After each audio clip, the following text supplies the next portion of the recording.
Elle a parlé effectivement de compote, de liquide qui sortait du zizi de son papa. L'inceste et les violences sexuelles, c'est un enfant sur 5.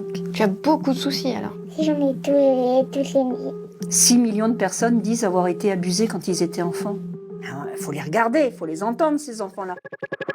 Alors ici, vous êtes au bureau de l'association Alexis Danan de Bretagne. C'est une association de protection de l'enfance qui lutte contre toutes les maltraitances faites aux enfants. Ça va des maltraitances psychologiques, physiques, sexuelles. Bon, je t'ai encore préparé des petites questions aujourd'hui.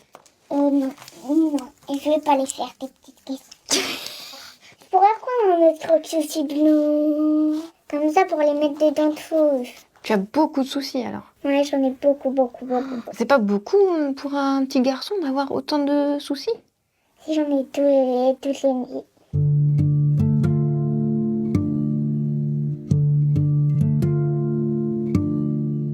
Malheureusement, dans les affaires sexuelles, il n'y a pas de preuve matérielle. Donc il faut aller chercher une preuve dans la parole, dans la crédibilité de la parole de l'enfant. Un jour, au retour de chez son père, ma fille s'est plainte d'avoir mal à la zézette. En regardant ma fille, je vois que la vulve était très abîmée. C'est ma fille qui m'a expliqué que c'était son père qui a commencé à la manger partout, qu'il a fait ça avec son zizi. Et là, pas d'un coup, en plusieurs fois, commencé à nous raconter ce que son père avait fait à ses fesses. Il lui a introduit des ustensiles de cuisine dans ses fesses, sans que je m'en rende compte quand j'étais pas là. Et ça s'est vraiment mis en place comme quelque chose de bien qu'elle faisait avec son père. Elle a parlé effectivement de compote, de liquide qui sortait du zizi de son papa. Ayant été confrontée à la justice, je me suis rendu compte que les enfants n'étaient pas bien écoutés, n'étaient pas bien entendus et que leurs paroles, malheureusement, n'étaient pas tellement restituées et qu'on n'en tenait pas tellement compte. Et alors, nous avons beaucoup travaillé depuis 5 ans à l'élaboration d'un protocole qui s'appelle Calliope. Notre but n'est pas de faire dire, c'est pas du tout ça. C'est d'outiller un enfant, c'est-à-dire être en capacité de dire je comprends pas, je sais pas. Là, je me rappelle plus. Si je t'ai dit ça, là, non, tu t'es trompé.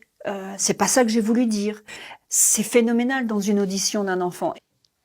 Est-ce que tu te rappelles ce qui s'est passé entre le moment où tu as fini de poser les perles et le moment où elles ont été repassées? Je me souviens plus du tout. Il y a longtemps, hein, du coup, bah oui. D'accord, donc toi, tu te rappelles plus? Non, je me rappelle plus du tout. C'est une bonne réponse, non? Oui. Parce que si tu te rappelles plus... Bah oui, j'ai le droit. Tu as le droit, bien sûr. Tu as fait un chapeau et un bouclier, c'est bien ça? C'était pas un bouclier, c'était une épée. Oh, bah oui, oh là là. Bah, Bien sûr de toi? oui. Ah. À part vous, il n'existe aucun organisme, aucune structure qui Non, aide un enfant à savoir comment parler. Non, ça n'existe pas en France. On ne peut pas accueillir tous les enfants qui nous sollicitent, malheureusement. On aimerait, mais c'est pas notre but. Notre but, c'est d'aller former les magistrats, les travailleurs sociaux, les mandataires ad hoc, les gendarmes, les policiers, pour leur permettre d'aller outiller l'enfant pour que son audition soit la plus probante, la plus fluide possible et la plus riche. Je vous avouerai qu'on ne comprend pas bien l'hésitation des pouvoirs publics, en fait.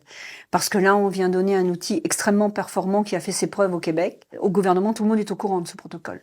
On n'a pas de retour. On sent qu'on fait un pas en avant, 2 pas en arrière. Pourquoi? Parce que l'inceste et les violences sexuelles, mais c'est un enfant sur 5. Il faut les regarder, il faut les entendre, ces enfants-là. Ils sont silencieux, ils sont là. 6 millions de personnes disent avoir été abusées quand ils étaient enfants. 6 millions. Ils existent, ils sont là. J'ai la garde exclusive des enfants. Les enfants, au jour d'aujourd'hui, sont protégés de leur potentiel agresseur. J'ai la chance que mes enfants soient protégés parce que c'est pas le cas de toutes les mamans dans l'association. Aujourd'hui, c'est quand même vous qui avez la garde des enfants. Non, c'est le père. Le père qui garde les enfants tout le temps. Oui, les enfants ont été placés chez le père.